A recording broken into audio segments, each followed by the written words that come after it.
Kisah Yajuj dan Majuj. 1.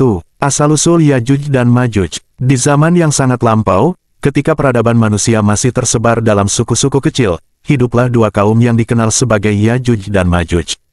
Mereka bukan manusia biasa, tetapi makhluk yang memiliki jumlah luar biasa banyak, tubuh kuat, dan sifat yang sangat ganas. Menurut sebagian tafsir, mereka adalah keturunan Nabi Adam, tetapi mereka memiliki ciri yang berbeda dari manusia lain. Kulit mereka kasar, tinggi pendeknya bervariasi, dan mereka memiliki kekuatan yang tidak bisa diremehkan. Mereka tidak memiliki belas kasihan dan hanya tahu cara menghancurkan serta menaklukkan. Di zaman itu, manusia hidup dalam ketakutan karena kehadiran Yajuj dan Majuj.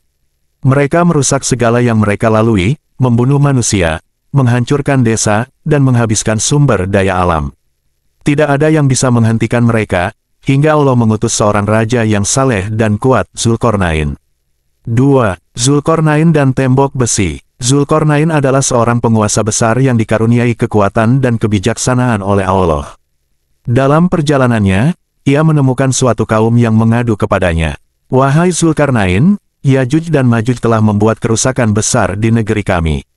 Maukah engkau membangun penghalang agar mereka tidak bisa menyerang kami lagi?" Zulkarnain, yang selalu mengabdi kepada Allah, setuju membantu mereka. Ia memerintahkan rakyat untuk mengumpulkan besi dan tembaga.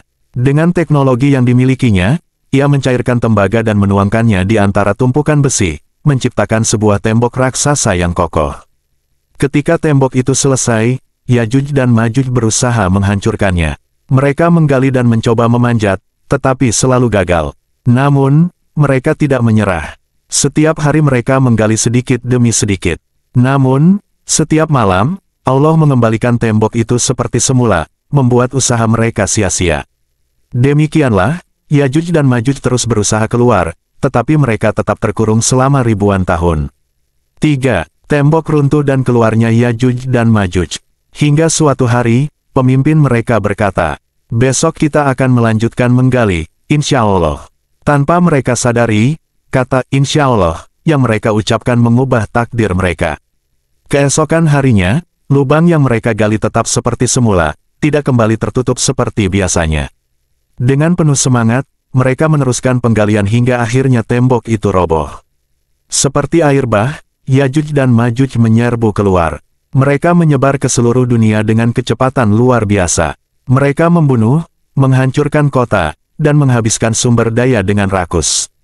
Tidak ada yang bisa menahan mereka. Bahkan, mereka meminum sungai-sungai hingga kering. Dalam waktu singkat, dunia berada dalam kekacauan. Tidak ada satu pasukan pun yang bisa mengalahkan mereka. 4. Nabi Isa dan doa keselamatan. Di saat dunia mengalami kehancuran, Nabi Isa telah turun ke bumi setelah mengalahkan Dajjal.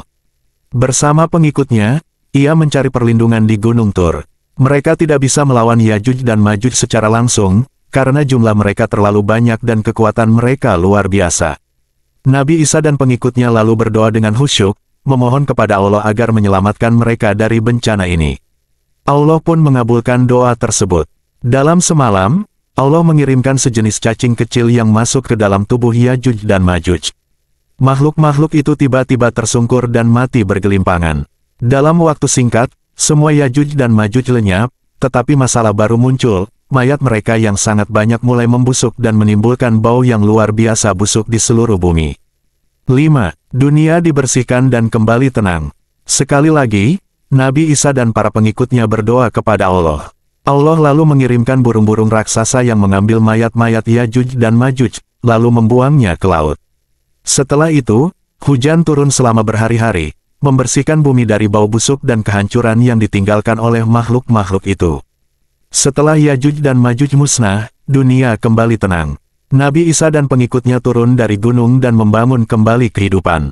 Namun, mereka tahu bahwa kiamat sudah semakin dekat, karena keluarnya Yajuj dan Majuj adalah salah satu tanda besar menjelang akhir zaman. 6. Kiamat semakin dekat. Meskipun dunia kembali pulih, tanda-tanda kiamat semakin jelas. Setelah masa damai yang singkat, umat manusia akan kembali diuji dengan cobaan besar lainnya.